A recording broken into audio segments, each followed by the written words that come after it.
Dipersembahkan oleh Morinaga.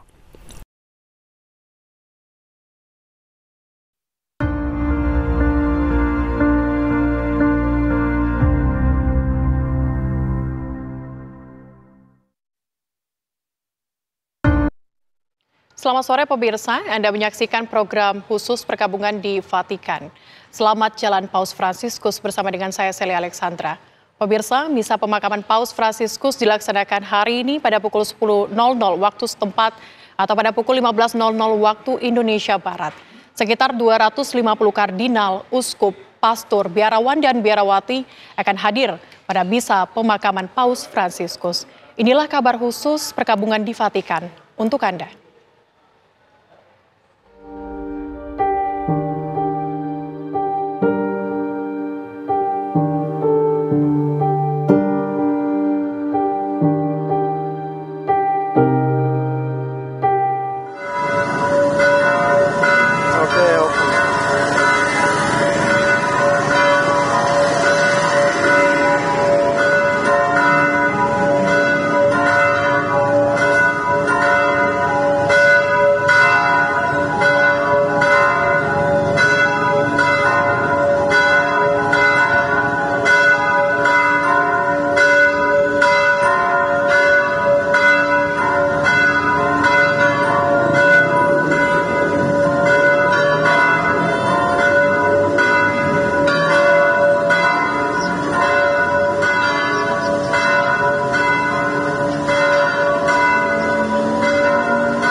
Ya pemirsa, saat ini bersama juga dengan kami di studio, kami sudah undang langsung Romo Andreas Bernardinus Atawolo, OFM, yang merupakan dosen Sekolah Tinggi Filsafat dari Driyakara. Selamat sore Romo. Selamat sore Celia, selamat sore semua saudari dan saudara sekalian.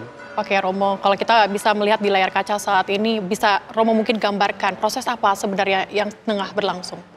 Ya, jadi saudari-saudara sekalian, seperti kita ketahui, hari ini akan diadakan misa ya, Ekaristi, misa requiem untuk pemakaman Paus Fransiskus. Dan kita ketahui kalau kita lihat di layar kaca ini ya, lapangan Santo Petrus di mana orang berkumpul dan akan dilangsungkan perayaan Ekaristi di sana. Dan seperti kita ketahui dari berita resmi Vatikan News juga bahwa Paus ini meminta supaya perhentian terakhir dia bukan di Vatikan, di dalam Basilika Santo Petrus, tetapi di Basilika Santa Maria Maggiore. Ya. Jadi setelah perayaan Ekaristi ini yang tampak sedang akan dimulai ini, kemudian Paus akan diarak ke tempat perhentian terakhir, yaitu Basilika Santa Maria Maggiore, masih di kota Roma tetapi agak jauh dari Basilika Santo Petrus. Oke, kalau kita bisa lihat saat ini di layar kaca tadi tampaknya peti ataupun jenazah dari Paus Fransiskus tampaknya sedang diarak menuju keluar untuk dilakukan proses misa begitu ya, Romo? Juga tampak di sana ada perarakan ya, ada peti jenazah Paus Fransiskus. Di samping kiri kanan kita lihat ada barisan para kardinal ya yang ikut dalam perayaan Ekaristi ini ya. Oke, baik. Apakah kardinal memang diwajibkan atau tidak hadir dalam proses seperti ini, Romo? Iya, jadi seperti kita ketahui bahwa karena seorang paus meninggal, maka ya nanti akan diadakan pemilihan paus yang baru ya, konklav istilahnya ya. Tetapi ini masih dalam rangka duka cita ya, kepergian paus, maka ya tentu saja ya kardinal yang berkumpul di Roma mengikuti perayaan Ekaristi ini ya, menghadiri perayaan ini ya. Selain kardinal kita lihat juga di layar ini ya banyak umat ya, para religius, imam ya, biarawan-biarawati yang hadir dalam perayaan ini. Oke, Romo, kita ketahui ini cukup berbeda begitu ya dari misa yang akan dilakukan hari ini dan juga arak-arakan yang akan dilakukan hari ini menuju ke Santa Maria Maggiore. Ya. Berbeda mungkin dengan biasanya paus-paus dimakamkan di Basilika Santo Petrus. Kemudian kita lihat juga di media sosial bahwa Paus Fransiskus memilih Basilika Santa Maria Maggiore karena kedekatannya dengan Bunda Maria dan juga sering berdoa di sana. Mungkin Romo bisa mengartikan apa nih dari apa yang memang dipersiapkan oleh Paus Fransiskus sebelum ia berpulang? Ya betul sekali ya. Jadi ini unik dari Paus Fransiskus. Dia seperti sedikit dalam tanda petik keluar dari tradisi ya. Biasanya para paus meninggal itu ya diadakan perayaan Ekaristi meriah, juga ritus penguburannya yang meriah. Misalnya kita ingat untuk penguburan Yohanes Paulus II dan Benediktus ke-16 misalnya ya, dua paus yang dekat dengan dalam ingatan historis kita ya. Tetapi paus ini menulis wasiat ya, bahkan sudah sejak awal masa kepausannya dia ingin supaya ya, peristirahatan terakhir dia adalah di Santa Maria Maggiore, secara sederhana ya, tidak meriah gitu ya. Ini kita mendengarkan lagu Requiem Aeterna ya, istirahat kekal ya. Ini lagu yang biasanya dinyanyikan kalau ada misa arwah begitu. Betul, ya Romo ya. Ya. Begitu syahdu hari ini kita mendengarkan lagu Requiem Aeterna ini langsung dari Vatikan menghantarkan Paus Fransiskus yang berpulang di usia 88 tahun. Tapi Romo juga mungkin kita bisa tahu ya bahwa pada kesempatan kali ini bahwa di Basilika Santa Maria Maggiore itu bukan pertama kali pemakaman paus dilakukan di sana begitu ya Romo? Ya betul sekali. Memang ya pada umumnya para paus dimakamkan di Basilika ya, Santo Petrus di Vatikan ya. Dan memang sejak abad ke-12 sudah ada juga paus ya yang sudah dimakamkan di sana ya. Ada saya kira sekitar 7 paus yang dimakamkan di Santa Maria Maggiore ya gitu ya. Terakhir Clemens ke-9 di abad ke-17 dimakamkan di sana ya. Tapi memang ya bukan sesuatu yang umum dan biasa ya. Dan Paus Fransiskus sendiri dengan sadar meminta supaya pemakamannya sederhana ya, petinya sederhana ya. Dan juga ya ritus pemakaman itu dibuat secara sederhana juga ya. Dan memang benar terutama karena Santa Maria Maggiore itu adalah basilika yang sangat dicintai oleh Paus Fransiskus, di mana di sana ada ikon Bunda Maria yang sangat terkenal ya, biasa disebut sebagai Salus Populi Romani ya. Jadi Bunda Maria yang diyakini sebagai pelindung ya, penyelamat orang-orang Romawi, Popoli Romawi ya. Dan Paus dari awal dia terpilih sebagai paus 2013 ya. Saya sedikit mengenang ya sebagai student di situ ya. Dia mengatakan ya besok ya, artinya hari berikutnya saya mau ke Santa Maria Maggiore untuk berdoa di depan ya, ikon ya, itu tadi Salus Populi Romani tadi ya, Santa Maria Maggiore ya. Ini sangat menarik untuk seorang Paus Fransiskus ya. Baik. Gebrakan baru begitu ya di Gereja Katolik, gebrakan baru untuk para paus begitu ya, memilih untuk dimakamkan atau peristirahatan terakhirnya adalah di tempat yang biasanya dia berdoa begitu ya Romo ya. Kalau kita lihat setiap kali dia sebelum dan sesudah melakukan kunjungan pastoral ya, kunjungan kepausan, nah, dia selalu berdoa di sana dan kemudian setelah kembali berdoa di sana juga. Juga ketika dia mengunjungi Indonesia ya, kita lihat dari berita-berita di Vatikan ya, dia berdoa di Santa Maria Maggiore, kemudian sekembalinya dari Indonesia atau Asia juga mengucap syukur kepada Tuhan dengan berdoa di hadapan ikon itu ya, Salus Populi Romani ya, di Santa Maria Maggiore. Ya. Baik, kalau kita lihat saat ini nanti akan dipimpin langsung begitu ya, Romo, oleh Kardinal Giovanni Battista Re, Ketua Dewan Kardinal Tata Suci. Misa Kudus akan dilakukan, Requiem begitu ya, untuk nanti kemudian dilakukan perarakan. Nanti akan seperti apa perarakan ya Romo? Nah ini jadi dari berita ya yang kita lihat itu bahwa Giovanni Battista Re sebagai kardinal ya, dekan kardinal akan memimpin perayaan Ekaristi ini. Ya. Oke, baik. Kita akan lanjutkan kembali pemirsa, nantinya perkabungan di Vatikan usai jeda, tetaplah bersama kami di TV One.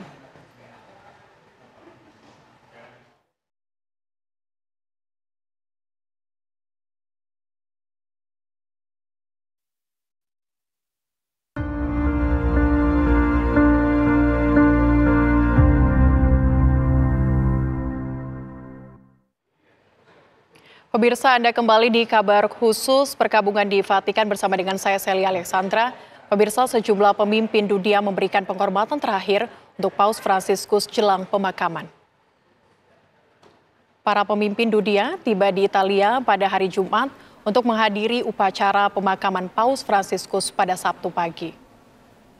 Presiden Prancis Emmanuel Macron, Presiden Lebanon, Perdana Menteri Hungaria, Presiden Brazil, dan Presiden Lithuania hadir di Basilika Santo Petrus pada Jumat sore untuk memberikan penghormatan terakhir kepada mendiang Paus Fransiskus.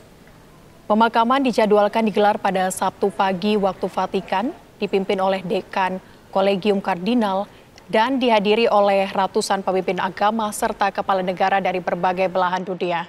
Dan juga pemirsa, selain para pemimpin dunia, dari Indonesia juga Presiden Prabowo Subianto telah mengutus Presiden ke-7 Republik Indonesia Joko Widodo, kemudian juga Wakil Menteri Keuangan Thomas Jiwandono, dan juga mantan Menteri Energi dan Sumber Daya Mineral ESDM Ignatius Jonan yang juga bertugas sebagai Ketua Panitia Penyambutan saat kunjungan Paus Fransiskus di Jakarta pada September, serta Menteri Hak Asasi Natalius Pigai. Ini tampak di layar kaca Anda, pemirsa.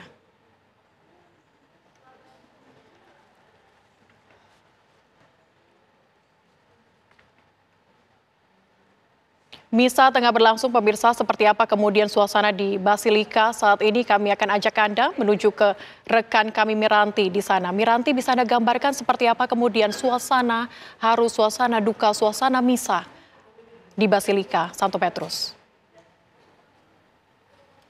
Ya, pemirsa, saat ini saya berada di jalan di depan Basilika Santo Petrus. Anda bisa melihat di sekeliling saya ini sejak pagi sudah berdatangan umat Katolik dan juga warga dunia yang ingin mengantar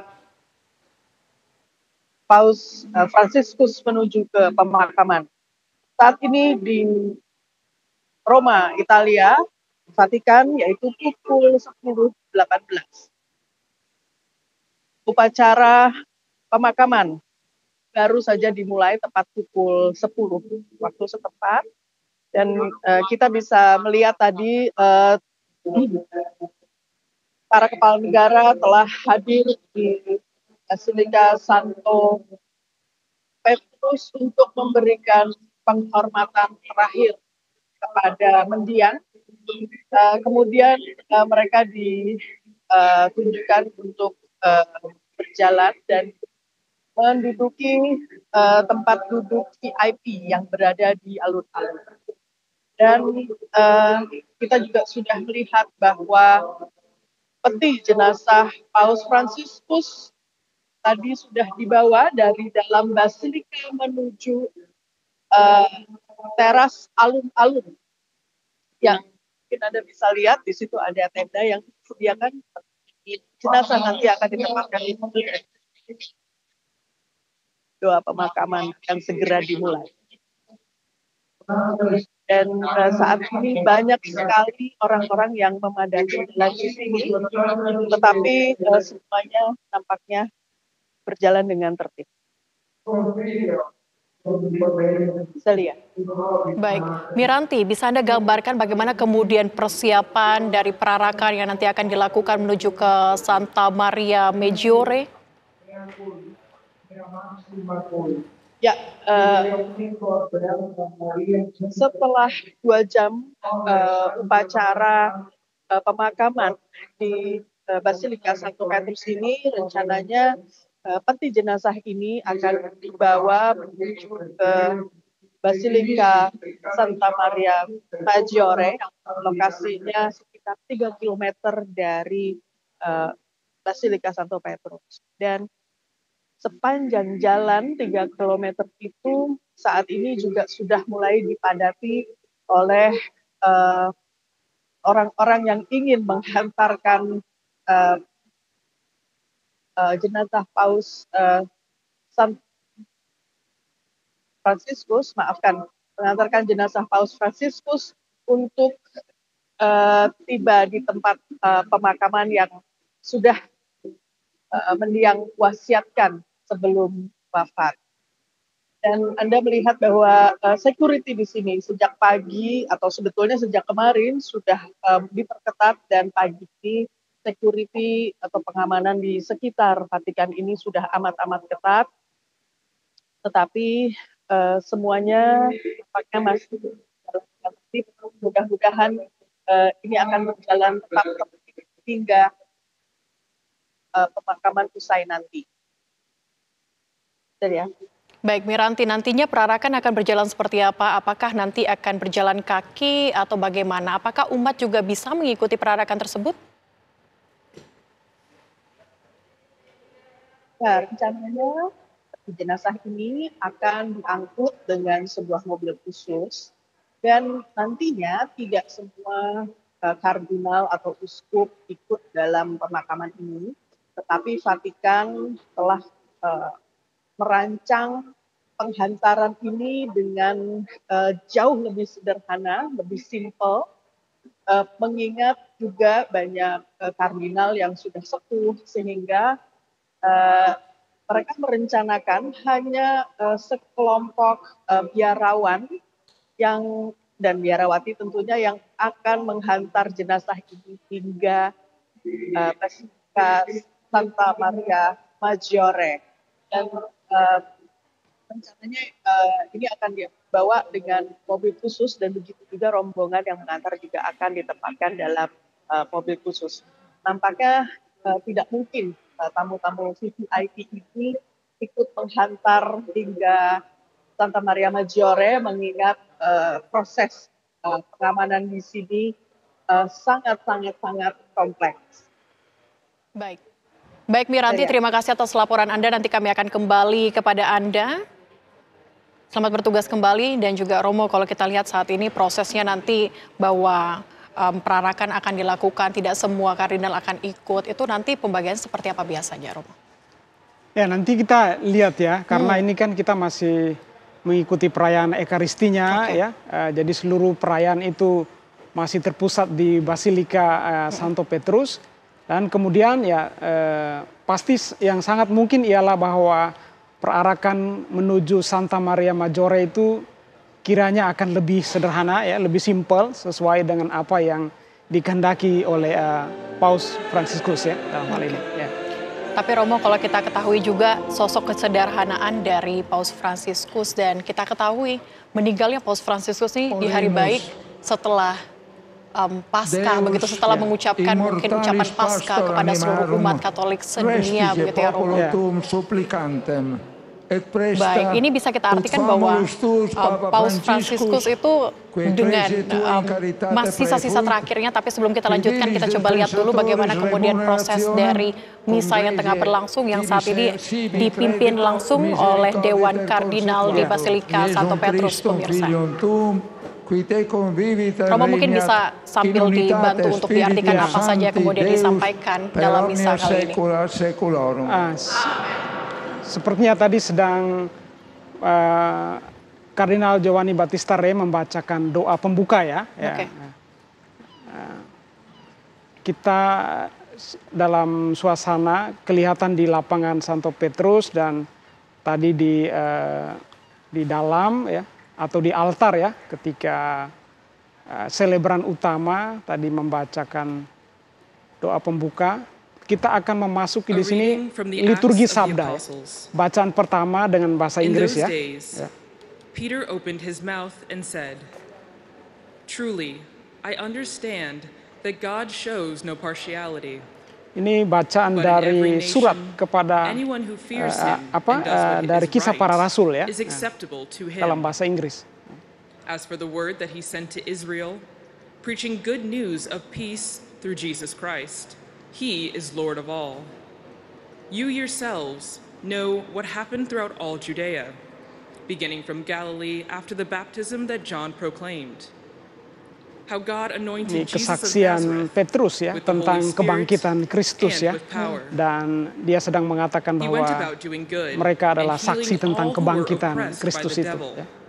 For God was with him, and we are witnesses of all that he did, both in the country of the Jews and in Jerusalem. They put him to death. Baik pemirsa, kalau kita lihat tadi memang misa tengah berlangsung, nanti kita akan lanjutkan bagaimana kemudian proses misa dari Basilika Santo Petrus. Usai jeda berikut tetaplah bersama kami di kabar khusus perkabungan di Vatikan bersama dengan saya Celia Alexandra.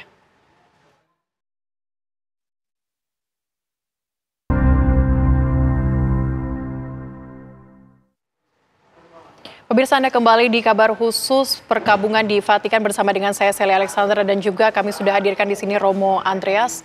Romo, kalau tadi kita sudah lihat bahwa ini sudah masuk kepada pembacaan begitu ya. Tadi juga ada mazmur yang disampaikan, mazmur tanggapan. Kemudian juga mungkin saat ini juga sudah masuk ke bacaan kedua. Tapi sedikit kita kilas balik sedikit ya Romo ya. Tentang hari-hari terakhir Paus Fransiskus di masa terakhirnya dengan mungkin kondisinya yang tidak baik-baik saja kala itu, ya, betul, yang masih menyempatkan waktu untuk menyapa dan juga menyampaikan selamat hari Paskah di kala itu. Iya, benar ya. Jadi kurang lebih 38 hari dia dirawat di Rumah Sakit Gemelli dan kemudian tim dokter sebenarnya ya setelah dia keluar dari rumah sakit diharapkan tidak beraktivitas, tapi tampak dia punya semangat pelayanan yang sangat kuat ya, Paus ini ya, masih tampil di lapangan Santo Petrus untuk menyapa umat. Dan memang terakhir ya hari Minggu siang ya dia masih menyapa umat yang berkumpul pada perayaan hari Minggu Paskah ya.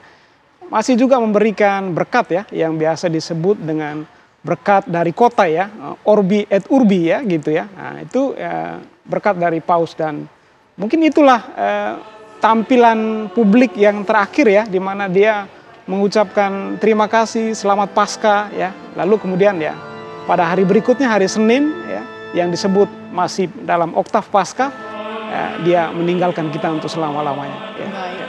Ini kita lihat saat ini adalah pengantar untuk bacaan Injil begitu ya Romo ya. Ya, ini Haleluya ya. Masih dalam liturgi sabda ya. Baik. Kita masih akan tunggu apa saja kemudian nanti yang akan dibacakan dan juga khotbah mungkin yang akan disampaikan oleh Dewan Kardinal nantinya pemirsa. Memang di saat-saat terakhirnya pun Paus Fransiskus masih menyempatkan diri untuk menyelesaikan tugasnya sebagai seorang paus begitu ya. Ya, jadi sungguh-sungguh total ya mempersembahkan hidupnya untuk pelayanan ya. Tapi sedikit mungkin yang saya baca penyesalan yang disampaikan oleh Dokter Sergio begitu bahwa penyesalan terbesar yang rasakan oleh Paus Fransiskus adalah tidak menyempatkan diri untuk membasuh kaki-kaki para narapidana di Kamis Putih kemarin. Karena memang itu yang dia lakukan ya sejak awal ya. Sekali lagi ya, ketika dia pertama kali terpilih dan merayakan hari Kamis Putih pertama sebagai paus, dia memilih untuk membasuh kaki para narapidana di penjara, dan itu diulangi lagi setiap tahun ya. Maka itu mungkin sesuatu yang bagi dia sangat mendalam maknanya ya, tidak sempat dia lakukan ya pada tahun ini ya. Luar biasa ya. Ya.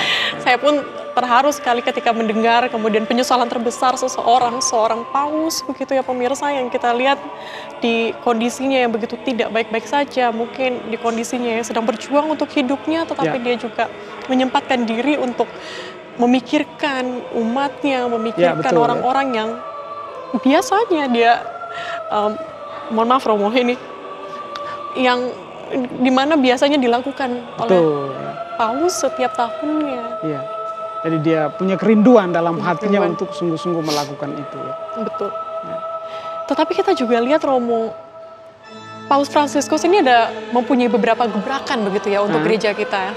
Salah satunya adalah mencuci kaki narapidana perempuan yang akhirnya juga kita ikuti di gereja Katolik saat ini, yang memang sebelumnya tidak pernah kita lakukan sebelumnya. Romo, Anda memaknai ini sebagai apa Romo? Nah, itu simbol yang kuat ya. Jelas kita semua orang Katolik tahu bahwa itu adalah tanda kerendahan hati ya seorang pemimpin ya, membungkukkan badan untuk mencuci kaki ya.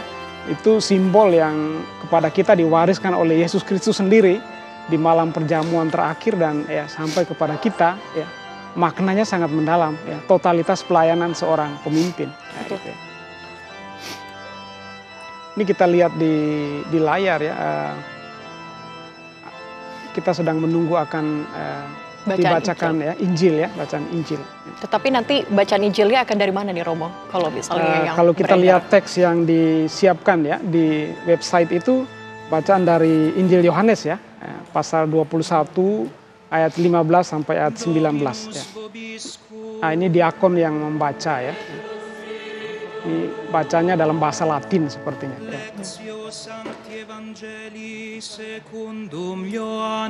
Ya, Yohanes ya.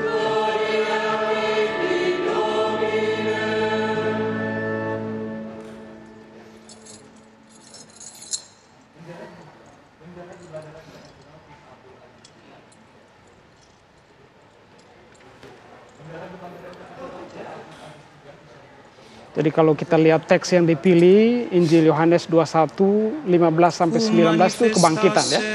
Tentang kebangkitan begitu ya.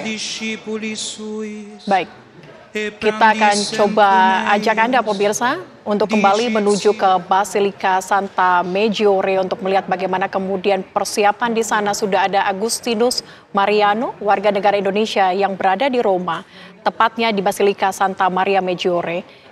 Agustinus, seperti apa kemudian persiapan di sana? Persiapan dari pemakaman Paus Fransiskus yang nantinya akan berlangsung di Basilika Santa Maria Maggiore. Tapi sebelum kita menuju ke Agustinus di Basilika Santa Maria Maggiore, kami akan lanjutkan bersama dengan Romo Andreas.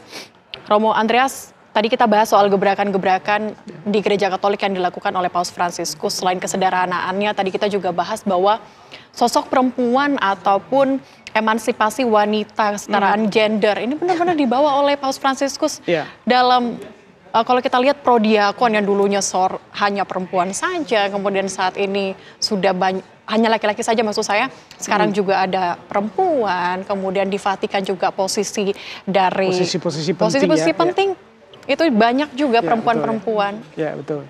Oke. Baik, tapi sebelum kita lanjutkan, Romo, kami akan kita cek dulu bagaimana kemudian Basilika Santa Maria Maggiore, persiapan untuk pemakaman dari Paus Fransiskus di sana. Agustinus, silakan laporan Anda. Baik, selamat pagi dari Roma. Untuk sementara kami masih berada di sekitar daerah Vatikan, khususnya di Via Ottaviano. Ini salah satu jalan utama menuju Basilika Santo Petrus. Seperti yang bisa dilihat di layar, kami sekarang berada di bagian belakang antrian umat yang sedang mengikuti misa pemakaman Bapak Suci. dan di belakang kami juga masih jauh sekali ada umat yang tertahan, yang tidak bisa masuk lagi karena limit kapasitas yang diberikan. Untuk sementara kondisi sekitar Basilika itu sudah dipenuhi oleh ribuan. Dari informasi yang kami peroleh sekitar 140 sampai 200 ribu peziarah umat yang datang dan menghadiri upacara pemakaman pada hari ini. Mungkin Anda bisa ceritakan bagaimana kemudian proses untuk masuk di Basilika Santa Maria Maggiore untuk para umat mungkin yang ingin mengikuti di sana. Kalau tadi Anda sempat sampaikan bahwa sudah penuh begitu ya, tetapi mungkin Anda bisa gambarkan kepada kami prosesnya seperti apa? Baik, proses setelah upacara pemakaman yang sedang berlangsung saat ini, jenazah Bapak Suci akan keluar melalui pintu Pargiana yang tepat berada di belakang Vatikan. Dari situ nanti jenazah Bapak Suci akan didampingi mungkin dengan sedikit iring-iringan para kardinal akan menuju Basilika Santa Maggiore yang jaraknya dari Basilika Santo Petrus menuju Basilika Santa Maria Maggiore itu sekitar 6 km. Baik. Agustinus, mungkin Anda bisa gambarkan sepanjang jalan di tempat Anda saat ini mengabarkan, kemudian mungkin Anda bisa melihat sepanjang jalan menuju ke Basilika Santa Maggiore. Itu seperti apa? Apakah para umat sudah berkumpul di sana, sudah ramai? Sejak kemarin, jalan-jalan di Kota Roma, terutama jalan yang akan dilalui oleh iring-iringan Bapak Suci itu sudah dikosongkan, dan semua lalu lintas sudah dialihkan untuk memudahkan rombongan iringan Bapak Suci menuju Basilika Santa Maria Mayor. Karena Basilika tersebut akan melewati pusat kota Roma, di mana akan melewati alun-alun Venezia yang berada tepat di tengah kota Roma, kemudian akan melewati Colosseum, salah satu ikon kota Roma, kemudian akan melewati Jalan Labicana, Jalan Merulana, hingga sampai Basilika Santa Maria Mayor. Untuk sementara semua umat khususnya berada di sekitar Basilika Santo Petrus, Basilika Vatikan, dan yang lain terutama anak-anak muda yang kebetulan juga berada di Roma untuk menghadiri Jubileum kaum muda juga sudah banyak memadati Basilika Santa Maria Maggiore sejak pagi tadi, sejak pukul 6, bahkan ada yang dari jam 5 pagi sudah berada di sekitar Vatikan maupun di Santa Maria Maggiore. Oke, baik. Agustinus maksud kami, bisa mungkin Anda gambarkan kepada kami. Tadi saya melihat bahwa ada sekat-sekat atau pembatas-pembatas jalan yang disiapkan begitu ya. Apakah Anda bisa gambarkan mungkin suasananya kembali kepada kami?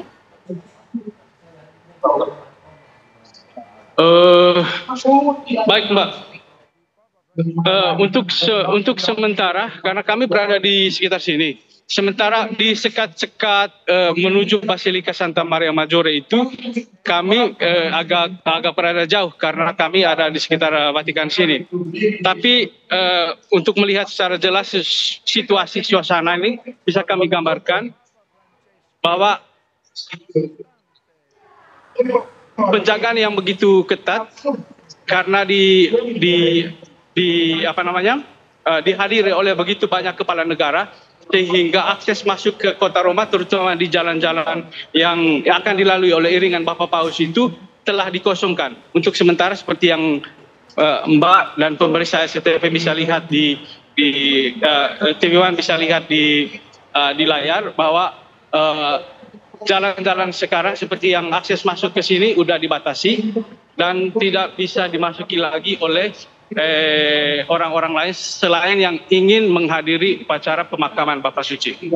Baik, upacara pemakaman di Basilika Santa Maria Maggiore nantinya. Tetapi mungkin apakah Anda juga mendapatkan informasi kapan kemudian pemakaman ataupun nanti perarakan akan dilakukan menuju ke Basilika Santa Maria Maggiore? Agustinus. Dari informasi yang kami baca dari situs Vatikan itu, nanti yang akan mengikuti iring-iringan Bapak Paus itu adalah Kardinal Diakon yang sedang memimpin misa ini, Kardinal De Re, kemudian para Kardinal Camerlengo yang mengurus rumah tangga, dan beberapa kardinal lain termasuk rektor dari Basilika Santa Maria Major. Hanya untuk akses masuk ke Basilika itu sangat terbatas, dan itu hanya dihadiri oleh para kardinal-kardinal yang memiliki urusan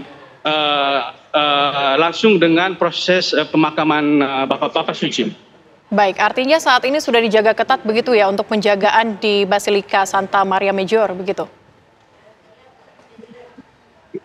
Iya Mbak, sejak kemarin itu yang kami terima, dan informasi yang kami sempat baca itu di sekitar kota Roma itu sekitar ada 4.000 personel keamanan, baik dari kepolisian, karabinieri, finansieri, maupun polisi-polisi lokal dan para volunteer. Jumlah ini memang sangat diperlukan dengan jumlah manusia umat yang datang melayat Bapak Suci. Hingga kemarin itu pintu Basilika ditutup untuk para pelayat, itu jumlah umat yang datang melayat Bapak Suci itu diperkirakan sudah mencapai 150.000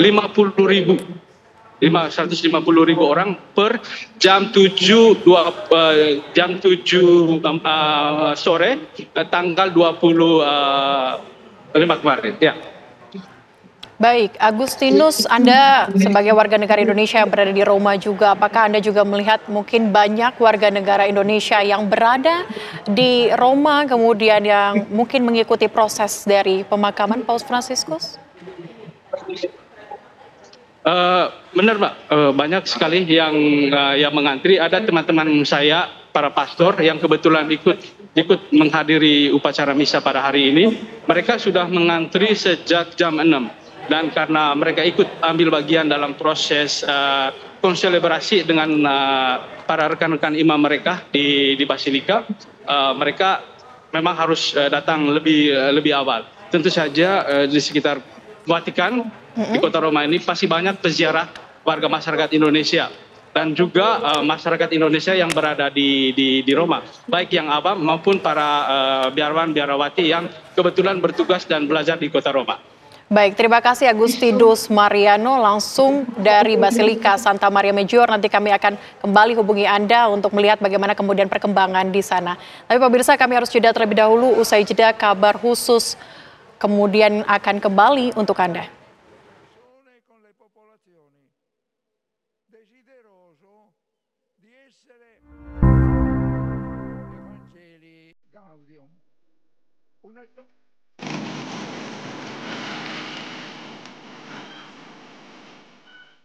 Ana Nurawalia, seorang pegiat literasi yang juga sebagai ibu rumah tangga, selalu mengawali aktivitasnya dengan mempersiapkan kebutuhan untuk mengajar.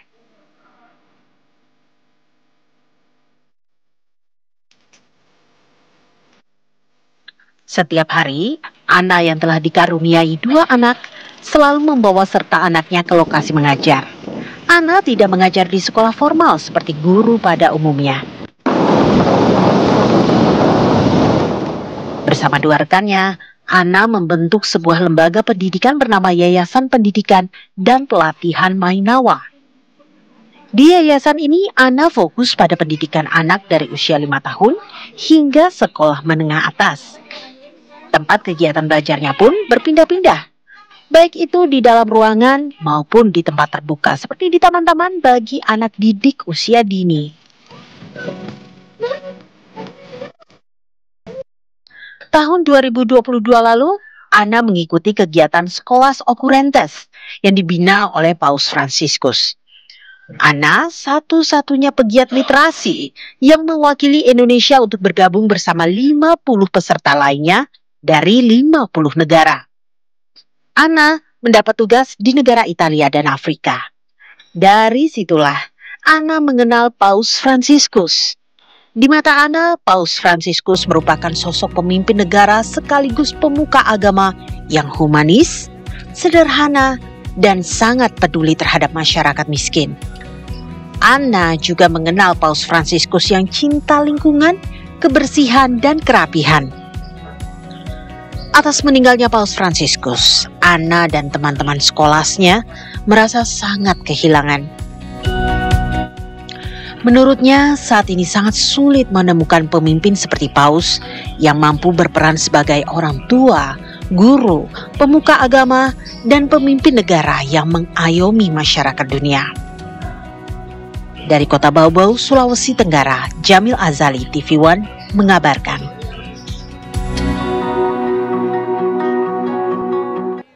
Pemirsa, Anda masih di program khusus perkabungan di Vatikan dan kami akan ajak Anda pemirsa untuk mendengar kisah dari Ana Nur Awalia, seorang guru asal Pulau Buton, Sulawesi Tenggara yang berkesempatan mengucapkan isi hatinya kepada Paus Fransiskus saat berada di Gereja Katedral Jakarta.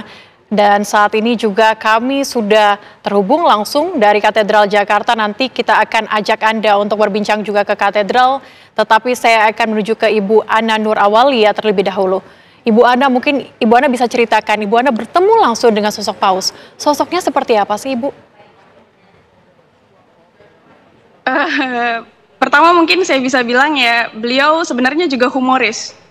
Jadi kalimat-kalimat yang beliau ucapkan itu, nasihat yang beliau ucapkan, arahan yang disampaikan sangat mendalam, sangat filosofis, tapi juga humoris. Jadi tidak ada ketegangan di antara beliau dan juga anak-anak muda kami pada saat berdialog.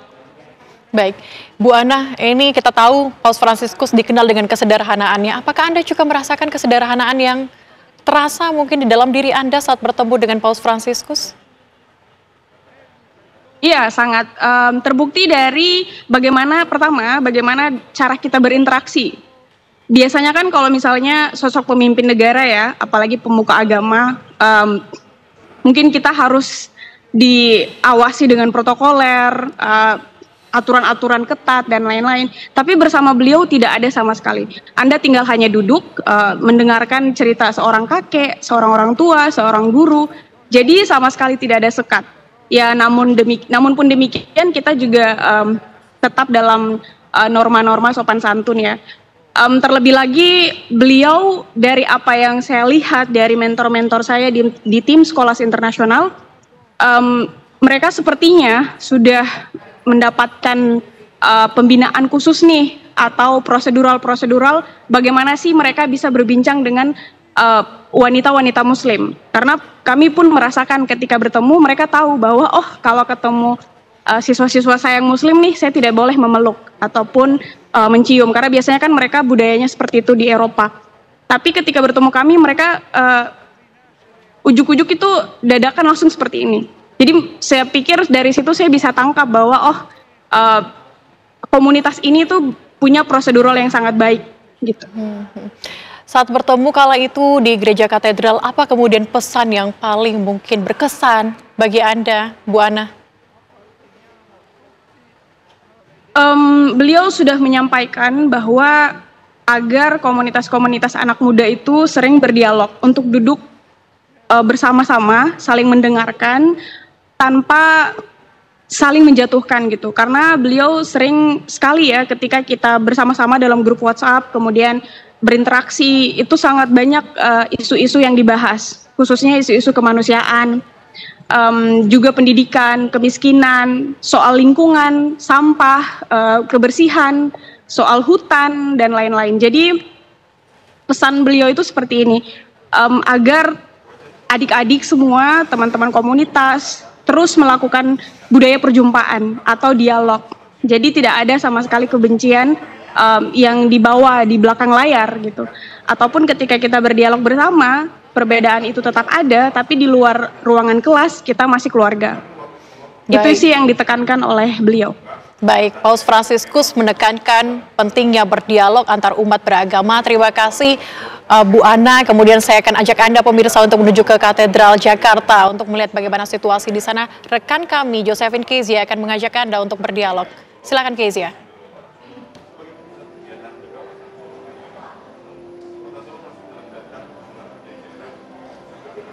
Ya, Celia dan juga pemirsa, hari ini pemimpin tertinggi umat Katolik Paus Fransiskus dimakamkan di Vatikan. Dan tentunya kita semua mengenang bahwa sosok Paus Fransiskus merupakan sosok yang sangat penuh belas kasih dan juga begitu sederhana.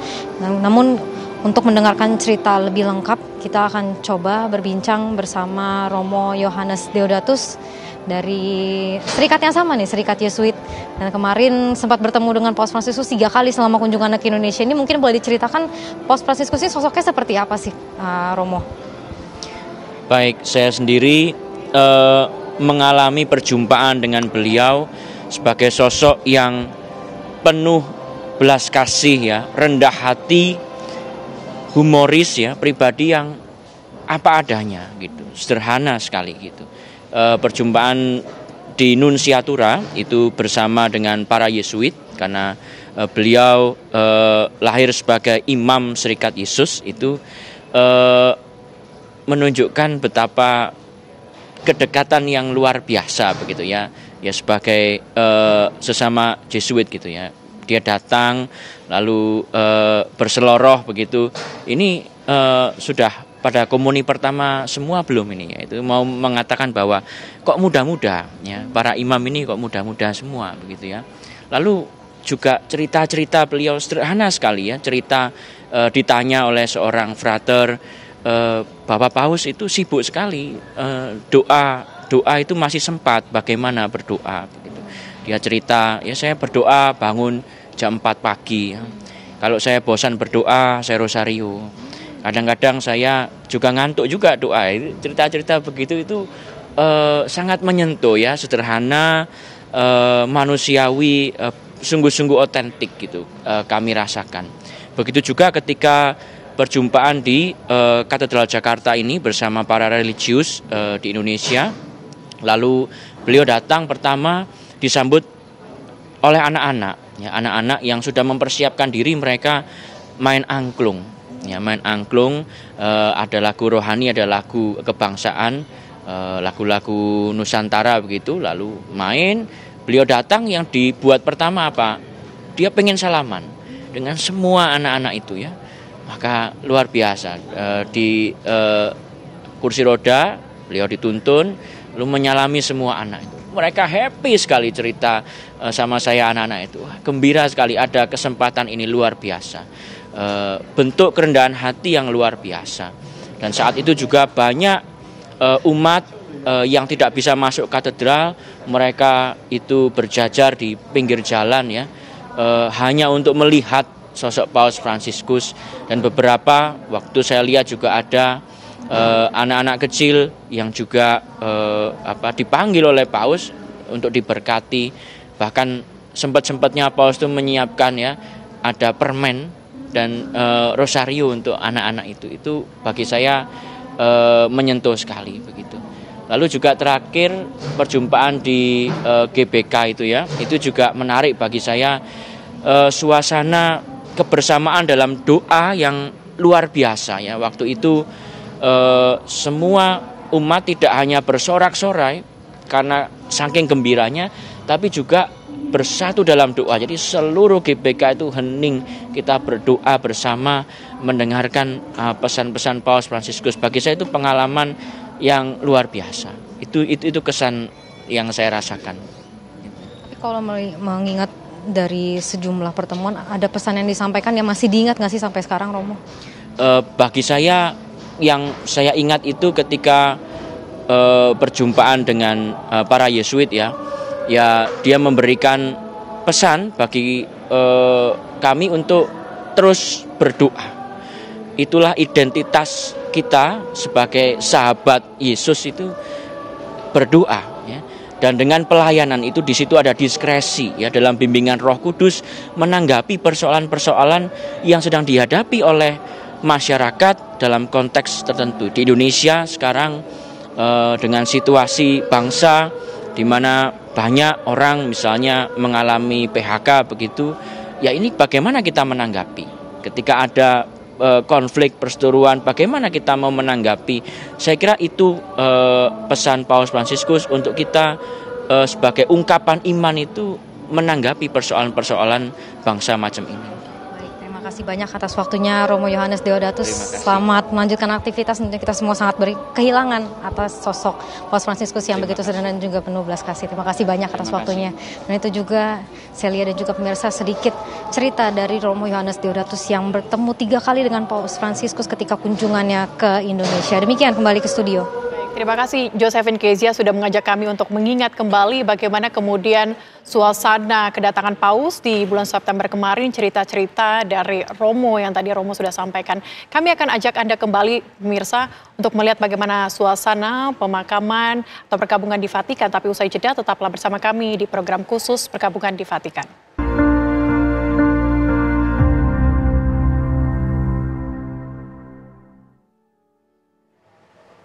Anda kembali di program khusus pemirsa perkabungan di Vatikan bersama dengan saya Celia Alexandra dan juga Romo Andreas di sini. Kami akan ajak Anda pemirsa untuk menuju ke Basilika Santo Petrus untuk melihat bagaimana proses pemakaman atau misa pemakaman requiem yang akan dilakukan, yang sudah dilakukan maksud kami saat ini. Romo, kalau kita lihat saat ini prosesnya sudah sampai di mana, Romo?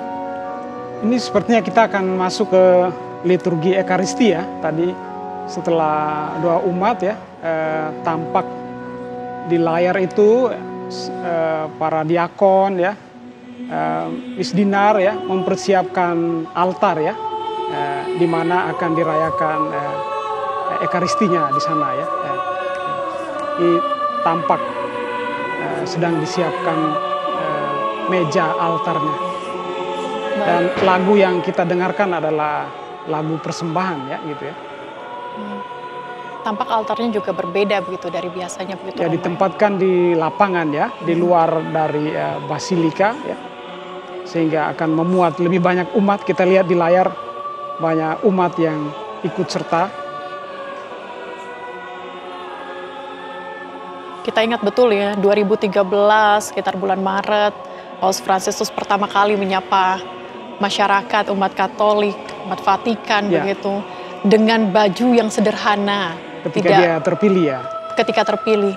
Berbeda mungkin dengan paus-paus pada umumnya. Bajunya putih polos, hanya menggunakan kalung saja. Ya. Juga sapaannya sederhana ya. Jadi dalam bahasa Italia kan, orang menunggu apa dia mengatakan buongiorno, selamat pagi ya, kira-kira begitu ya. Menyapa dengan lebih santai ya, ya. Nah, ini kita lihat di layar. Mulai ini sedang liturgi Ekaristi. Kita lihat selebran utamanya Giovanni Battista Re. Ini kita akan dia sedang berdoa ya, doa atas piala kita lihat. Yang kemudian juga ya, jadi ini kita di sentral dari suatu perayaan Ekaristi. Ini adalah liturgi Ekaristi ya. Liturgi Ekaristi menjadi sentral dalam perayaan Ekaristi karena di sana ya forma utama dari Ekaristi itu ya, yaitu ya doa syukur agung. Jadi tadi kita sudah lihat sudah persembahan. Nah, sekarang selebran utamanya sedang mendupai meja altar itu ya, altar utama ya. Pendupaan adalah simbol ya, memohonkan ya pembersihan ya, pengudusan bagi meja altar itu ya. Lalu kemudian ya kita lihat juga diakon ya yang mengenakan kasula merah itu ya, mungkin diarahkan untuk mempersiapkan hosti yang akan dikonsekrir ya, untuk menjadi tubuh Kristus yang kemudian akan diterima oleh umat yang ikut serta dalam misa kudus ya, perjamuan Ekaristi ini.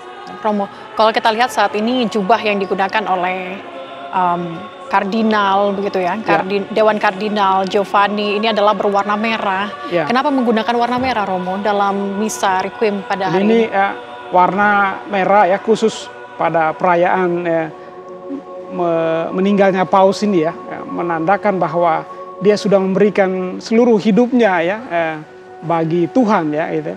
Dibayangkan seperti para martir ya, para kudus yang memberikan dirinya, maka simbol merah adalah tanda ya totalitas ya, penyerahan diri kepada Tuhan ya. Maka warna liturgi yang dipilih di sini ya, warna merah ya. Oke, biasanya kalau kita lihat perkabungan biasa diwarnai dengan warna ungu. Warna ungu ya, tapi di sini warna merah ya, khusus untuk seorang paus di sini dalam hal ini ya. Baik. Apalagi begitu banyak mungkin ajaran-ajaran yang diberikan kepada kita seluruh umat Katolik. Ini kita lihat masih dalam prosesi untuk masih dalam persiapan gitu ya, perjamuan Ekaristi ya. Itu diakon tadi mendupai umat ya, setelah ya doa persembahan ya.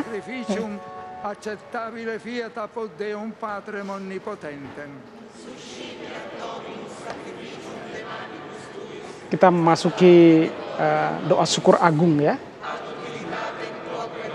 Tetapi Romo, ini begitu banyak umat kemudian yang hadir. Bagaimana kemudian proses pembagian komuninya? Ya tentu saja dipersiapkan ya untuk dibantu oleh banyak pastor, frater, diakon yang hadir di sana, biarawan, biarawati juga. Yang kita dengarkan adalah ya doa persembahan yang diucapkan, atau ini sudah di prefasi saya kira ya, doa prefasi ya. Per Christum Dominum nostrum. Oh ya, tadi doa persembahan, sekarang masuk ke prefasi ya. Digunakan bahasa Latin di sana ya. Domino Deo nostro. Vere dignum et justum est, ecum est salutare, nos tibi semper et ubique gratias. Ini adalah doa prefasi. Domine Sancte Pater, Omnipotens Aeterna Deus, per Christum Dominum nostrum. Ini penghantar begitu ya Romo ya. Doa prefasi yang kemudian disambut oleh umat dengan lagu kudus ya.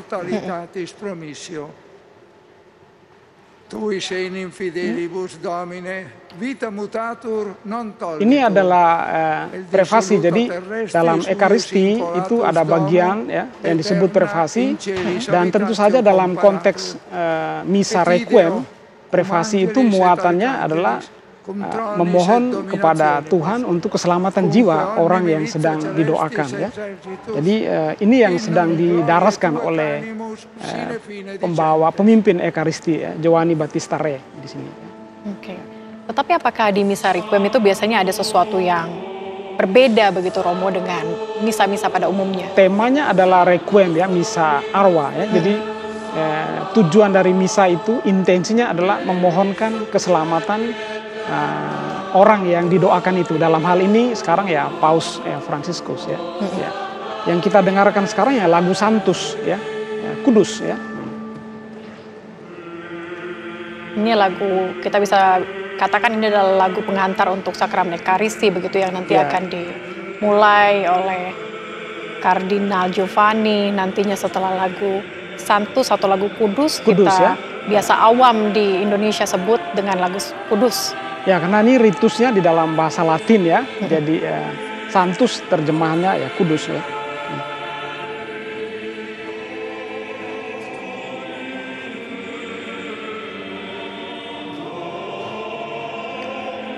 Tetapi biasanya Romo, ketika mengikuti misa di Basilika Santo Petrus, ini terpusat pada altar yang cukup jauh mungkin dari para umat yang berada di luar. Apakah memang biasanya terdapat layar atau seperti apa? Ya, kalau umat kalau misalnya dirayakan di dalam basilika, maka di lapangan itu ada layar ya, layar-layar besar kiri kanan ya, supaya umat bisa melihat ya, gitu ya. Tapi yang kita lihat di layar ini untuk perayaan Ekaristi hari ini itu diadakan di luar ya, di luar basilika. Ya. Ya, ini kita hening, kita mendengarkan, kita memasuki doa syukur agung ya. Spiritus Sancti operante virtute, vivificas et sanctificas universa, et populum tuum congregare non desinis, ut a solis ortu usque ad occasum, oblatio mundo oferatur nomini tuo. Supplices ergo te Domine deprecamur, ut ec munera quae tibi sacranda deturimus, et odem spiritus sanctificare digneris, ut corpus et sanguis fiant Filii Tui Domini nostri Iesu Christi, cuius mandato ec mysteria celebramus. Ya pemirsa, kami harus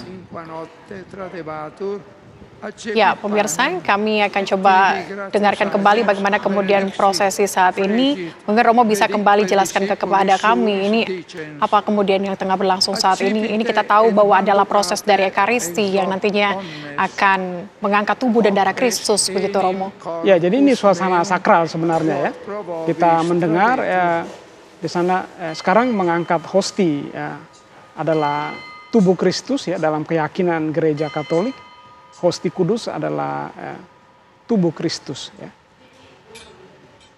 Dan sekarang dilanjutkan dengan ritus piala ya. Simili modo, mengulang kata-kata Yesus sendiri ya. Terimalah dan minumlah kamu semua, inilah piala darahku ya. Darah perjanjian baru dan kekal yang ditumpahkan bagimu dan bagi semua orang demi pengampunan dosa ya. Kata-kata Yesus yang diulangi di sini, dan kita lihat berdoa sambil memegang piala berisi anggur darah Kristus. Suasana hening sakral.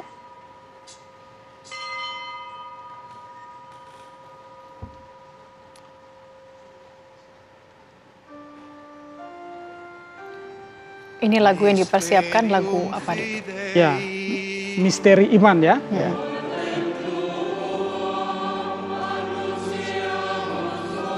Biasanya kalau di umat Katolik, misteri iman ini adalah sebuah bentuk apa sih Romo? Untuk menyampaikan apa sih?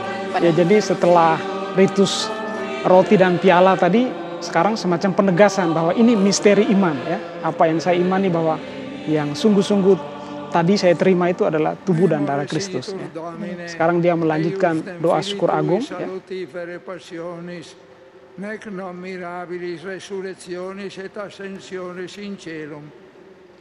Baik, kita akan coba lihat bagaimana situasi di sana Romo ya, melalui rekan kami Miranti yang siap mengabarkan situasi di alun-alun Basilika Santo Petrus. Miranti, bisa Anda gambarkan seperti apa suasana di sana? Saya lihat seperti yang disampaikan oleh Romo tadi, kan, bisa saya adalah sebuah doa sakral yang tengah dibacakan. Dan mungkin tidak tampak di layar tadi bahwa saat doa itu dibacakan, di sini banyak sekali yang berlutut. Jadi ketika doa itu dibacakan, banyak orang di sini yang berlutut, dan suasana di sini amat hening dan sepi. Mereka datang ke sini ikut mengikuti orang-orang yang berdiri di samping saya ini, mengikuti misa yang tengah berlangsung.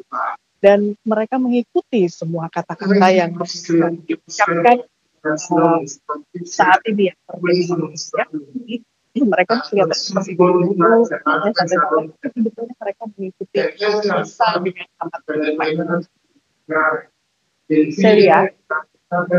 Miranti, mungkin Anda bisa gambarkan saat ini kita akan masuk kepada prosesi nantinya penerimaan komuni atau penerimaan roti dan juga anggur dari Romo yang nantinya akan diberikan kepada para umat di sana. Bagaimana kemudian persiapan dari para umat yang nantinya akan menerima dalam misa kudus kali ini, Miranti?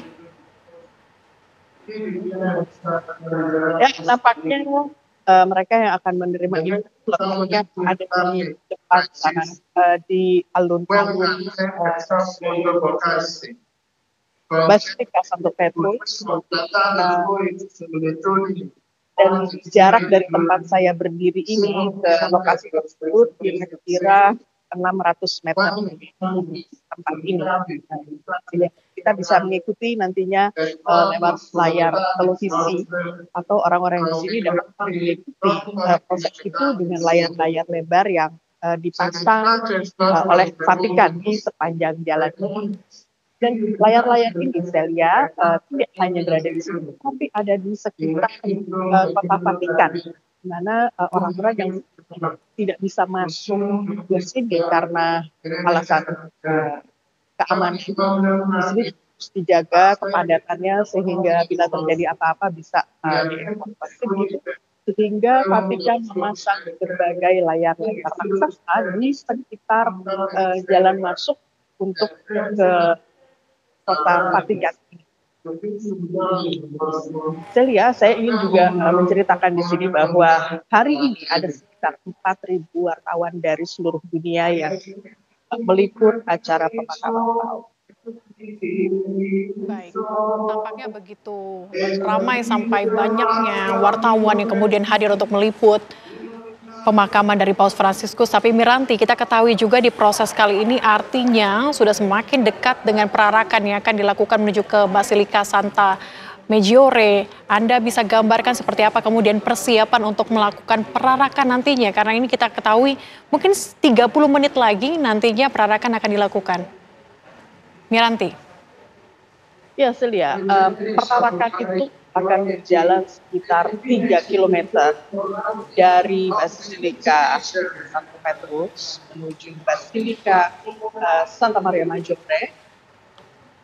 Dan sepanjang jalan ini, jalan utama ini, saat ini Anda bisa melihat mungkin ya dari dekat ada semacam pagar besi warna hitam yang sengaja dipasang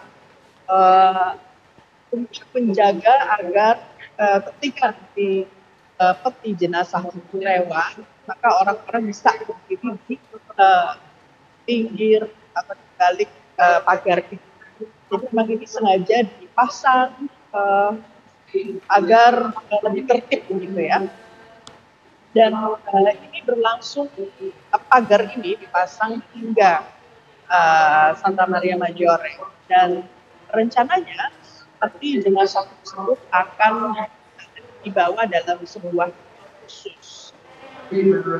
Dan saya lihat kalau kita melihat di sini ya, sudah banyak orang yang membawa bunga juga. Rencananya kalau saya tadi tanya, ini bunganya mau dikasihnya bagaimana? Dan mereka mengatakan kita akan melemparkan bunga itu di mobil atau di peti jenazah yang nanti akan lewat. Ya, ini adalah apakah di sini bahwa ada biarawan-biarawan yang tengah melewati jalur yang nanti akan dilewati oleh jenazah. Ya, mungkin Romo bisa menerangkan apa isi dari gelas-gelas yang dibawa oleh para biarawan tersebut. Baik Miranti, kalau kita lihat memang saat ini prosesnya sudah memasuki proses dari komuni yang akan dipersiapkan di Basilika Santo Petrus maksudnya. Terima kasih laporan langsung Anda, Miranti. Nanti kami akan kembali kepada Anda bagaimana situasi nantinya proses perarakan. Tetapi pemirsa, kami harus jeda terlebih dahulu. Usai jeda, program khusus perkabungan di Vatikan akan kembali untuk Anda.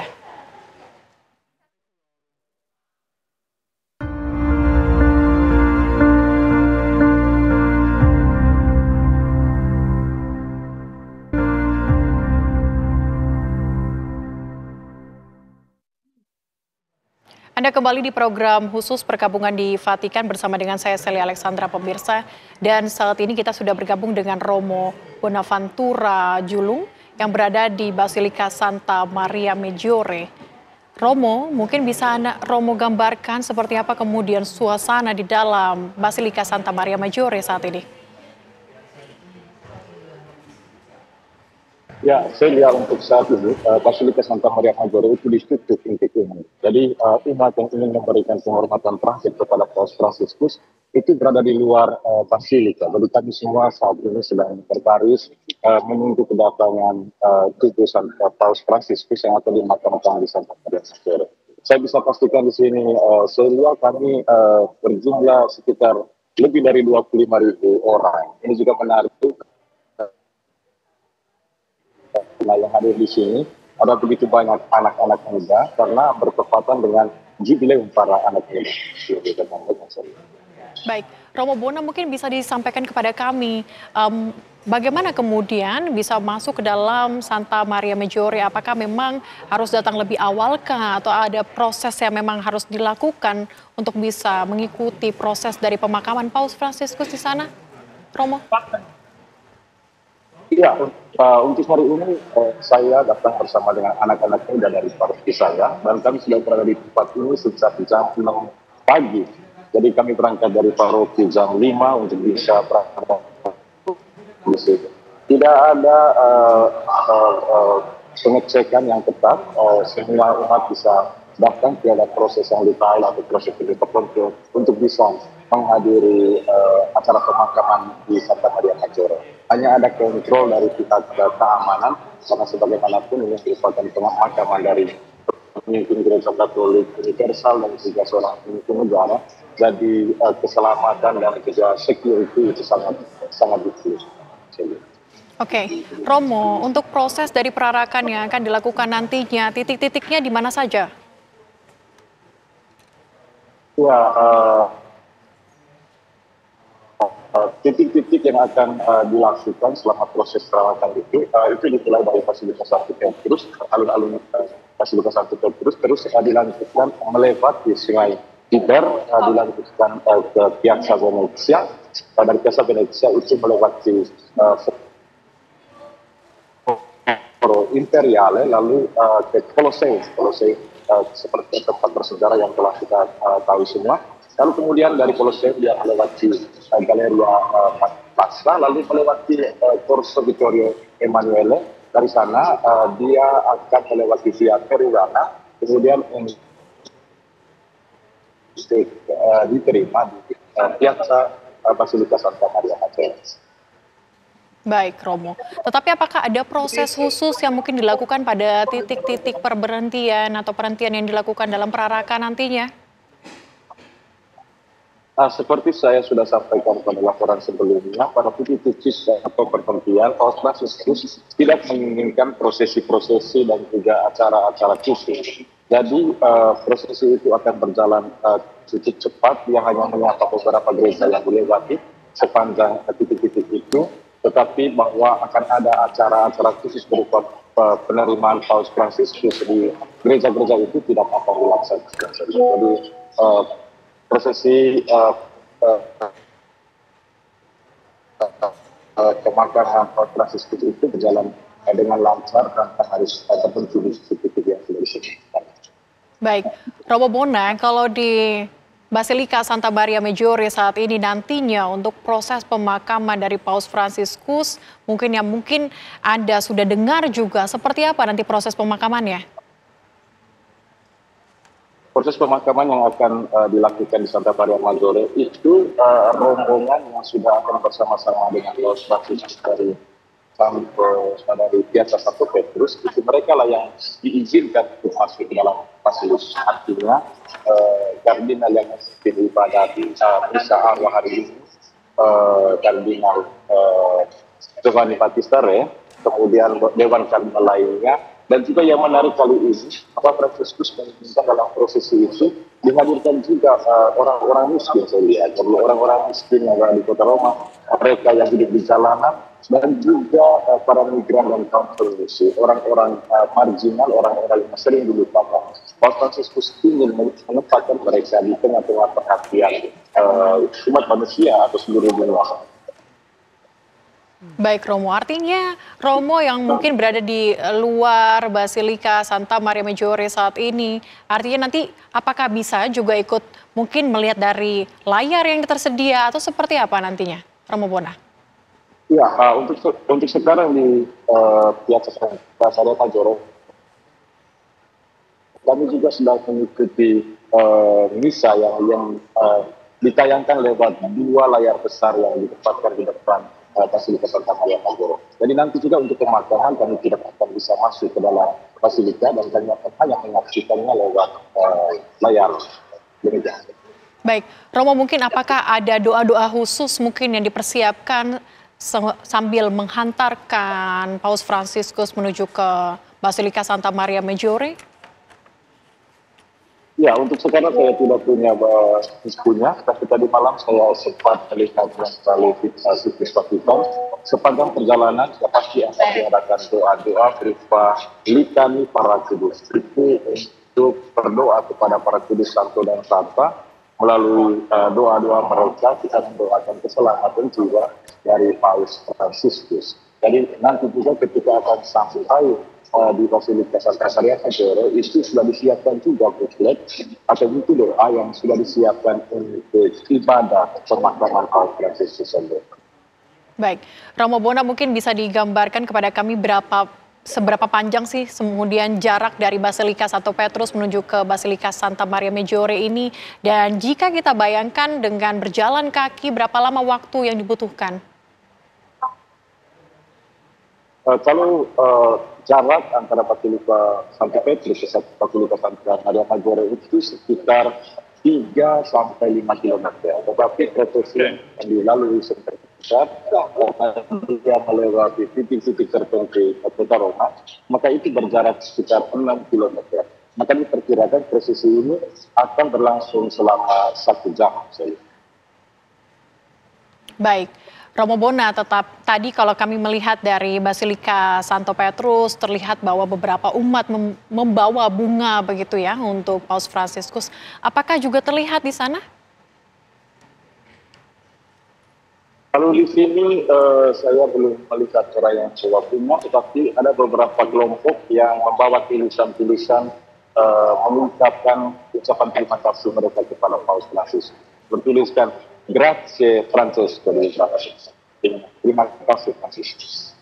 Baik, Romo Bona, kehilangan Paus Fransiskus ini pasti menjadi kesedihan mendalam begitu seluruh umat Katolik, khususnya juga yang ada di Vatikan saat ini. Seberapa haru, kemudian seberapa berdukanya masyarakat atau umat yang berada di Vatikan, khususnya di Basilika Santa Maria Maggiore saat ini, Romo Bona?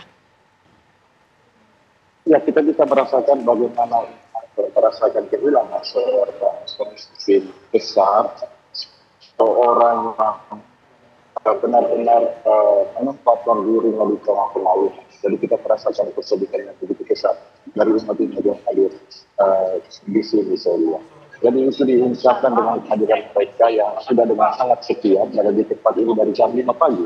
Meskipun kemudian kita belum tahu apakah Paus Fransiskus akan tiba di tempat ini sekitar jam 2 atau jam 1. Tapi tempat begitu setia datang dan juga menunggu kehadiran tubuh Paus Fransiskus yang kemudian dimakamkan di tempat ini. Oke. Tapi saya ingin tahu juga dari Romo Bona sendiri, apa kemudian kesan mendalam dari Romo Bona sendiri terhadap Paus Fransiskus, Romo? Kesan mendalam dari kehidupan Paus Fransiskus, seperti kebanyakan orang bilang bahwa dia adalah gembala yang sangat sederhana, tetapi juga bagi saya Paus Fransiskus adalah gembala yang selalu turun di tengah umat, yang berada di tengah-tengah umat. Dan bagi Paus Fransiskus, orang-orang yang dipinggirkan, orang-orang yang diterlantarkan, mereka lah yang menjadi perhatian utama dari gereja. Dia selalu menyuarakan gereja yang miskin di tengah orang-orang miskin. Itulah yang menyentuh bagi saya kehidupan Paus Fransiskus. Baik, Romo Bona, kita ketahui juga beberapa paus ini makamnya, maksudnya petinya itu diabadikan begitu di Basilika Santo Petrus. Apakah ini juga akan terjadi di Basilika Santa Maria Maggiore untuk Paus Fransiskus, ataukah seperti apa kemudian nantinya jenazah dari Paus Fransiskus nantinya akan dimakamkan? Ya, itu tertulis dalam surat wasiat Paus Fransiskus yang ditulis 3 tahun lalu, tahun 2020 ini. Itu makam Paus Fransiskus, dia menginginkan bahwa petinya itu dikuburkan dan harus menyingkirkan.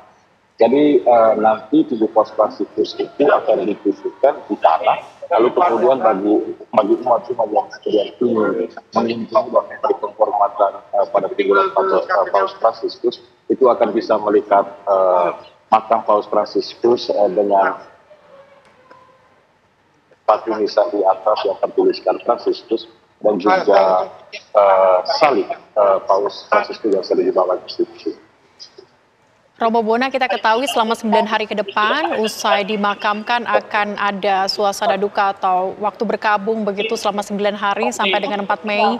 Apakah dalam masa berkabung tersebut kemudian umat diperbolehkan untuk nantinya mengunjungi Basilika Santa Maria Maggiore untuk berdoa langsung di makam Paus Fransiskus, atau seperti apa, Romo? Ya, benar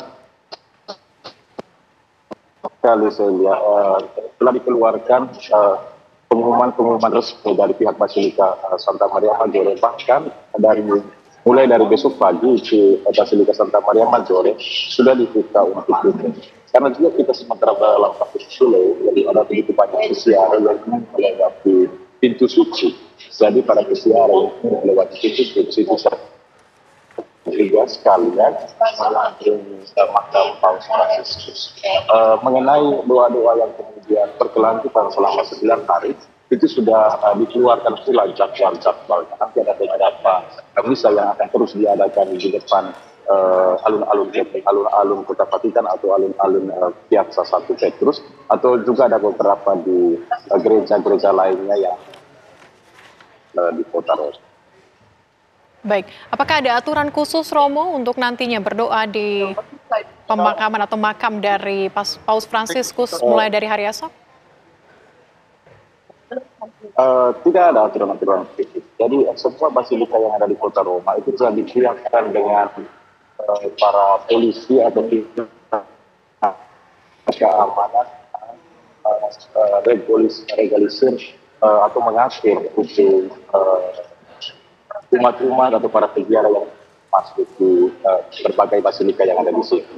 Jadi aturannya itu akan berjalan seperti biasanya. Kita harus melewati metal detektor, kemudian bisa masuk dalam piazza dan memberikan penghormatan terhadap di makam dan berdoa di makam Paus Fransiskus. Baik, Romo Bona, terima kasih sudah bergabung bersama dengan kami dan juga menjelaskan bagaimana kemudian suasana dari Basilika Santa Maria Maggiore saat ini, dan terima kasih Romo Bona. Dan pemirsa, program khusus perkabungan di Vatikan akan kembali usai jeda, tetaplah bersama kami.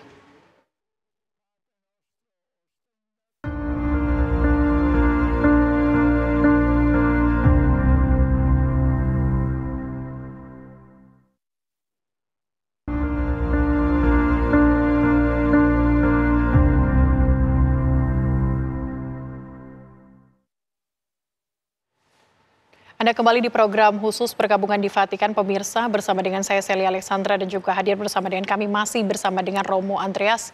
Kami akan ajak Anda menuju ke Basilika Santo Petrus, bagaimana misa requiem yang dilakukan untuk Paus Fransiskus pada hari ini. Kita bisa lihat saat ini Romo ya, ini misa masih tengah berlangsung. Tampaknya juga mungkin saja kita lihat saat ini proses dari komuni, begitu ya Romo, yang tadi juga sudah kita lihat. Saat ini prosesnya apa Romo? Komuninya sudah lewat ya. Kalau kita dengar itu, ini yang sedang dinyanyikan sekarang itu litani. Litani para kudus ya.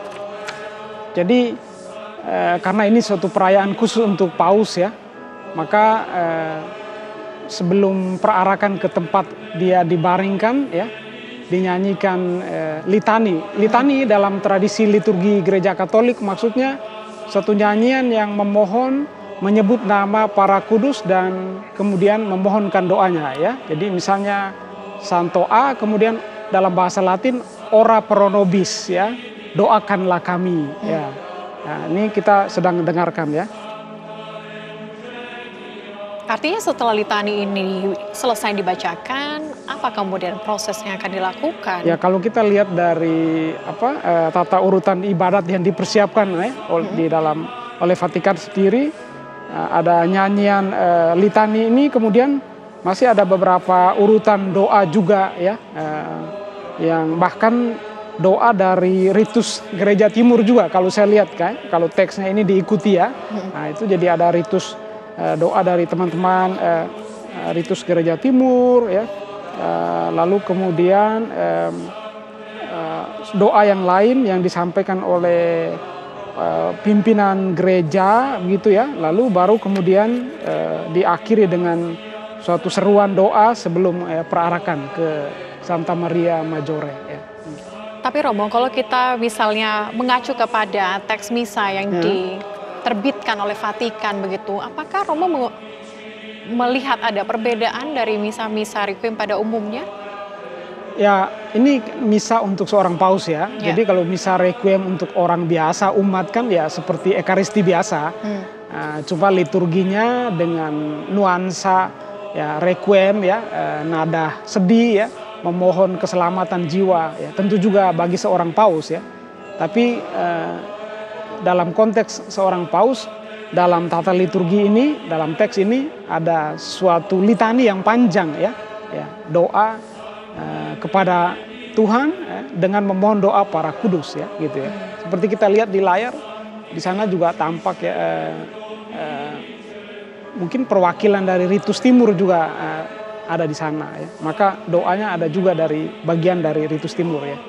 Ritus Timur itu apa Romo maksudnya? Jadi suatu ritus Katolik yang bukan pada gereja Roma ya, gereja Latin ya, tetapi juga masuk di dalam kekatolikan gitu ya.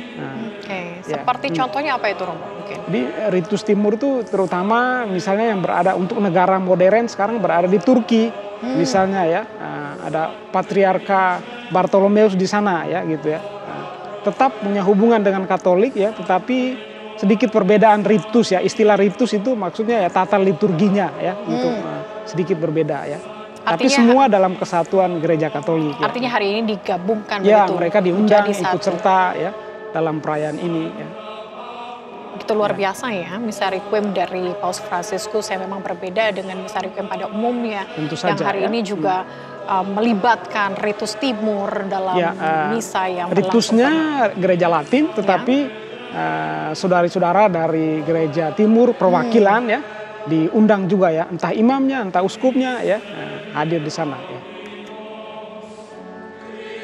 Kalau ini masuk di, apakah masih bagian dari litani? Ya ini masih panjang ya, bagian dari litani para kudus ini.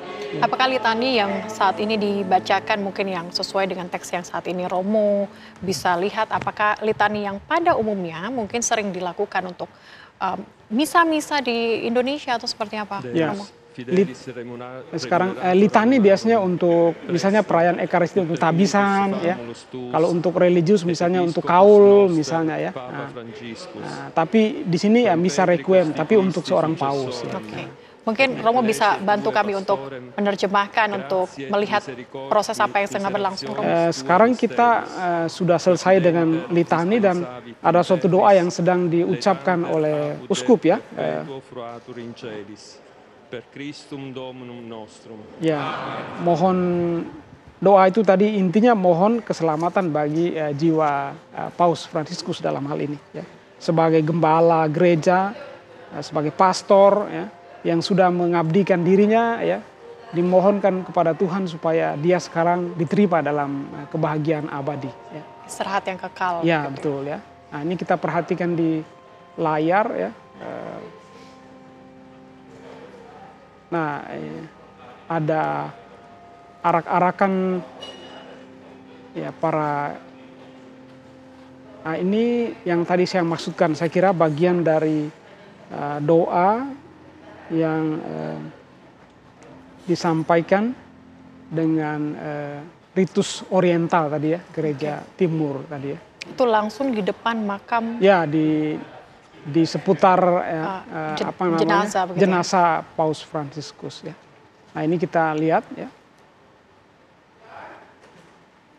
Berarti doa-doa ini litani, kemudian doa dari oriental seperti yang tadi sempat Anda sampaikan Romo, dari Ritus Timur ini disampaikan langsung di depan jenazah dari Paus Fransiskus ya. Begitu yang nanti sedang kita tunggu. Kita lihat perwakilannya ya.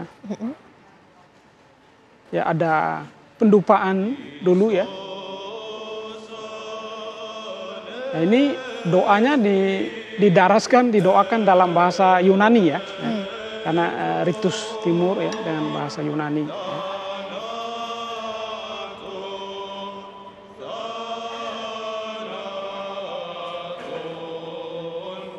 Tadi Romo sempat sampaikan bahwa dupa ini melambangkan lambang permohonan ya, api ya, itu lambangnya ya menguduskan begitu ya, simbol mohon terang, mohon api roh ya untuk menyucikan ya, menguduskan ya. Ini simbol yang hidup ya di dalam tradisi gereja Latin ya, gereja Katolik ya. Sambil mendaraskan lagu ya. Kalau kita lihat yang diterjemahkan dalam bahasa Italia di sini ya, isi dari nyanyian doa ini ya, mohon kepada Tuhan untuk ya dengan doa-doa para kudus untuk menerima jiwa Bapak Paus Fransiskus. Lalu kemudian juga ya mohon supaya dia beristirahat dalam sukacita abadi, dan tentu juga ya dalam ritus Katolik doa itu disampaikan juga dengan memohon perantaraan doa-doa Maria ya di sana ya. Jadi Maria Perawan ya disebut ya, Immacolata ya, Bunda Allah ya. Kepada dia kami mohon, kepadamu kami doakan gembala kami Bapak Paus Fransiskus.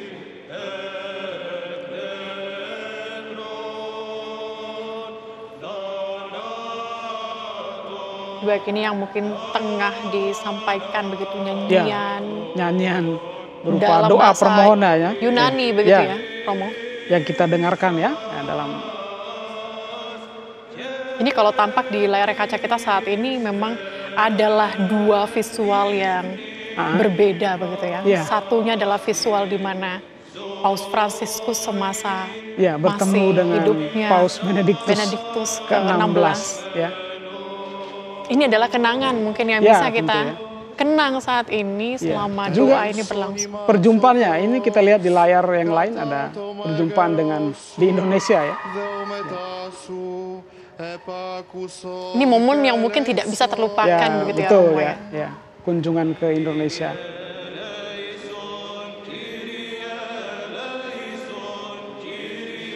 Nah ini yang di layar yang lain kita lihat adalah patung Maria di Santa Maria Maggiore.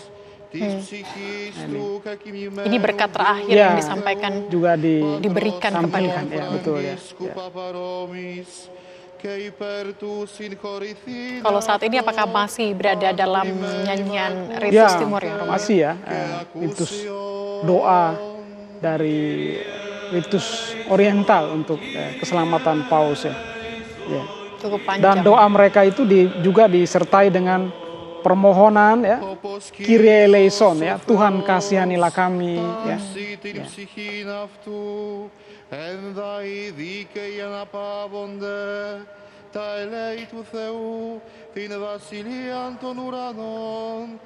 Romo mungkin bisa diceritakan ini ketika kedatangan Paus Fransiskus pada bulan September lalu, ada kesan tersendiri tidak buat Romo? Apakah mungkin saat misa waktu itu di GBK mungkin ada kata-kata yang sangat menyentuh sampai membekas hati Romo hingga saat ini?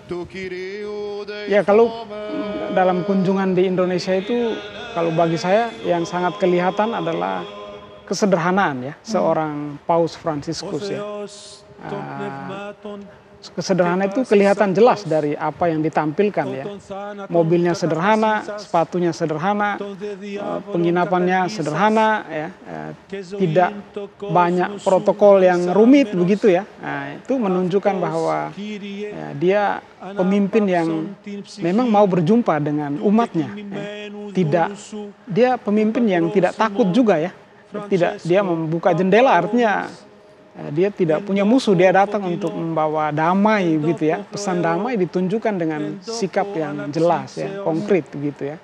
Nah, itu bagi saya sangat mengesankan. Juga kalau ingat dia bagaimana memberikan pidato di Istana Negara, pesannya sangat penting untuk Indonesia ya. Diingatkan kepada kita bahwa kekayaan kita adalah keberagaman kita ya, kebinekaan kita ya. Jadi selain kekayaan alam tentu saja ya, kebinekaan, ya, keberagaman agama, budaya ya. Nah, itu suatu kekayaan yang harus menjadi kesempatan bagi kita untuk berdialog satu sama lain ya. Ya, persaudaraan. Ya. Baik. Oke, kami juga hadirkan untuk Anda pemirsa, ini terhubung bersama dengan kami Romo Kaspir.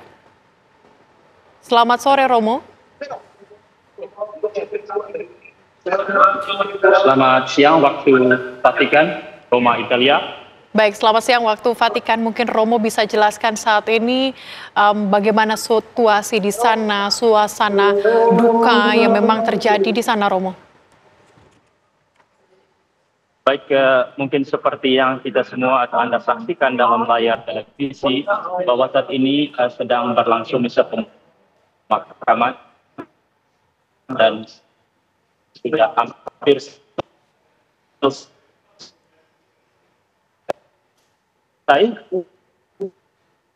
Sebentar lagi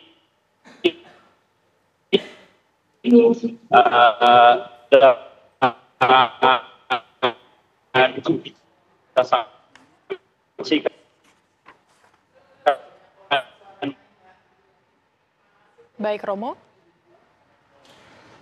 Romo, sepertinya komunikasi kita sempat terputus dan juga suara Anda tidak dapat saya dengar dengan jelas, dan coba kami akan ajak lagi Romo Kasmir. Halo, selamat siang. Baik, Romo, mungkin bisa Anda jelaskan kembali situasi atau suasana di sana.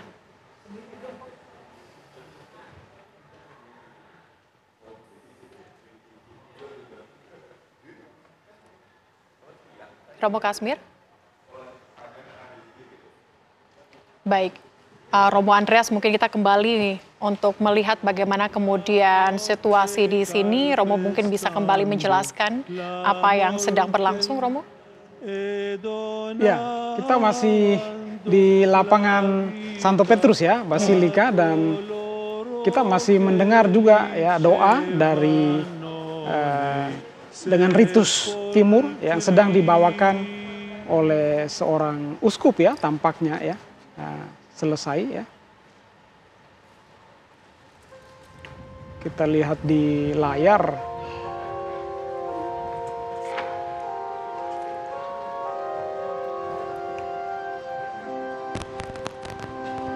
Baik, Romo. Begitu mendalam ternyata ya, Paus Fransiskus ini berkena kepada hati seluruh umat, tentu ya. Khususnya juga kita yang berada di Indonesia, karena baru beberapa bulan yang lalu, belum 1 tahun, kedatangan Paus Fransiskus ke Indonesia membawa kesan yang begitu dalam untuk kita semua dan memberikan pesan tersendiri untuk seluruh umat yang ada di Indonesia saat ini. Mungkin ini adalah salah satu alasan kenapa saat ini masyarakat Indonesia begitu berduka juga ya, Romo ya, karena setelah sekian lama waktu kita menunggu kedatangan Paus, akhirnya Paus Fransiskus menginjakkan kaki ke Indonesia kembali gitu. Ya, tentu Paus ini secara khusus dikenang juga oleh orang Indonesia ya, karena September tahun lalu dia mengunjungi Indonesia dan memberi kesan yang mendalam ya. Kita Indonesia adalah negara yang plural dan kita bisa mendapat kesan bahwa bukan hanya orang Katolik ya, tapi semua orang ya, terutama karena yang ditampilkan oleh seorang Paus Fransiskus adalah ya nilai kemanusiaan ya, sebagai seorang pemimpin, bukan doktrin suatu agama ya, tetapi ya kemanusiaan. Kemanusiaan itu ditunjukkan dengan apa? Ya berdialog, terbuka, bicara dengan semua orang, membangun komunikasi ya. Nah, itu semua menunjukkan ya nilai kemanusiaan yang paling mendasar daripada perbedaan-perbedaan agama ya. Oke. Baik, terima kasih Romo Andreas hari ini sudah bergabung dengan kami di program khusus Perkabungan di Vatikan. Pemirsa, begitu banyak pesan yang disampaikan oleh Paus Fransiskus selama perhelatannya atau kunjungan apostoliknya di Indonesia, dan hari ini pemirsa, Paus Fransiskus akan dimakamkan di Basilika Santa Maria Maggiore, dan dengan segala kemudian doa-doa, kemudian gebrakan-gebrakan yang dalam gereja Katolik yang berkesan dan juga tinggal di dalam diri kita selama ini. Demikian program khusus Perkabungan di Vatikan bersama dengan saya Celia Alexandra. Terima kasih, selamat jalan Paus Fransiskus.